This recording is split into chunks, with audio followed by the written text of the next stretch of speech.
I have done a lot of generous things, and sometimes it's hard to distinguish what is considered generous to other people and what is considered generous to me, because sometimes something small is not a big deal, but to other people it could be considered something. It was November, so wasn't quite snow on the ground yet, but it was 4 or 5 years ago. It was still really cold, and I saw a homeless guy on Church Street, right near Main Street, and he had no shoes. And I had like 4 pairs of shoes back on my roof, so I gave him my shoes and walked back up in bare feet.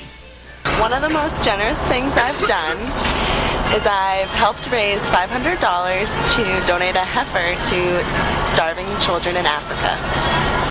For about 3 summers, I organized summer day camps for about 500 kids each summer. Yeah, in the city of Detroit. All unpaid. It's almost like a way for these kids who wouldn't be able to go to summer camps to have like a summer camp experience. I think a large part of generosity is relative value. So even though I've given away a lot of things, probably the most valuable thing to me that I ever gave away, my family was down in Arizona visiting an old friend of mine, my best friend from when I was like 1 to like 6. They had just moved away. We went down and visited them, and he gave me a truck when we were in Arizona. And then my family went down to Mexico, and we were with this family and that we saw. We were getting our hair cut and stuff, and the little kid had like no toys at all, so I gave him my truck, and that was the biggest thing relative to what I had.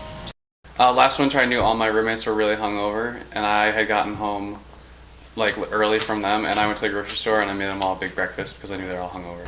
Taking the time to talk to people when they just look like they're not having the best day, talking with older people is very generous. It's a very generous thing.